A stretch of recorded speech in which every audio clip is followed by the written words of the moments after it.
Test-driven development always follows the same principle. When we want to add or modify a feature, we first write a test as if the feature was already implemented. We run the test and naturally it fails. We write an implementation and from now on the test should pass. In practice, there are more things to consider. For instance, we are focusing mainly on unit tests, less so on integration tests. It is also noteworthy that not every aspect of an application can or should be tested in this manner. But now let's apply this principle in Unity. Let's begin with an empty project. We'll add a plane and a player character to the world to help us visualize what we actually want to do.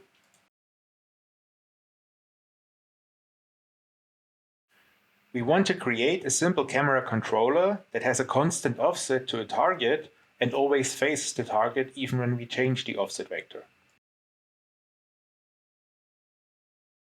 To use Unity's test runner, we need to define some script locations and assembly definitions. Our scripts will go into two different folders, one for the build scripts and one for the test scripts. Make sure to use the test assembly folder option for the test folder. We will also create a build assembly definition and reference it in the test assembly definition.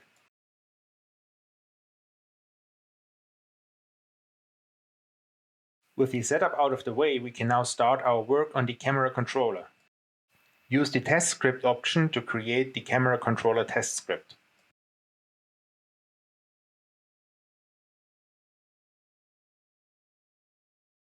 Unity created some test templates for us, but we'll just remove them and write our tests from scratch. In C#, a test is a method with a test tag that contains an assertion.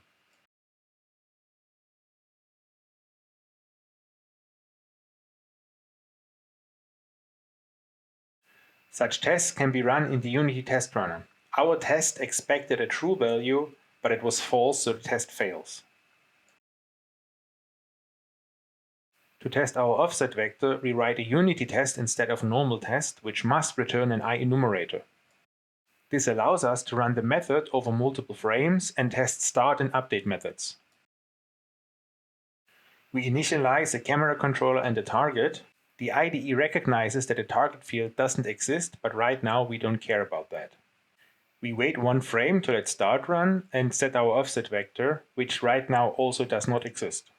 After another frame to let the update process the offset vector, we check the result.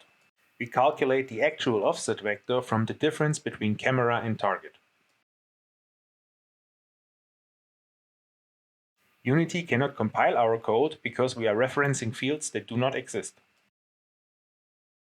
Let's add those fields to satisfy the compiler. We do not write any implementation yet. First, we must see whether our test actually fails or not.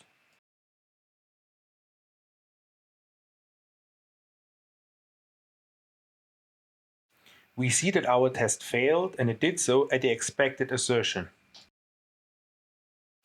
If it failed at any other point, it would be insufficient, because we wouldn't know if it tested what we wanted to test. We use the update method to add the target position and the offset vector together, and the result will be used as our new position.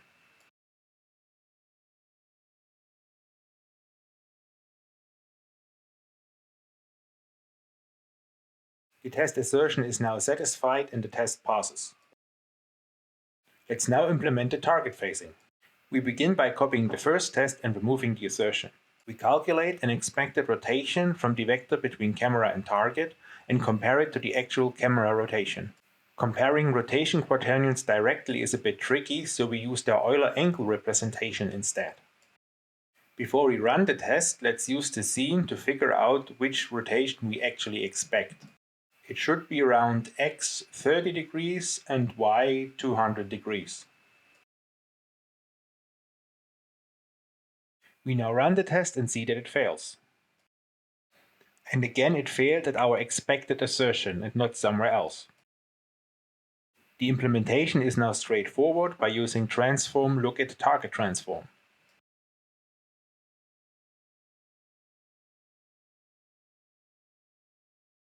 And now our test succeeds. Now we can enjoy the fruits of our labor. We add a camera controller to the camera, set target and offset vector, and in play mode we can see that the camera actually tracks the target.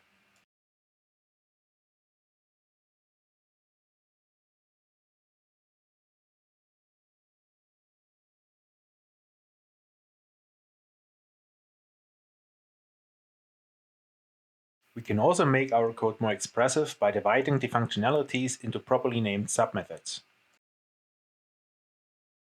And with the proper test coverage, we run our tests again to see if we broke something.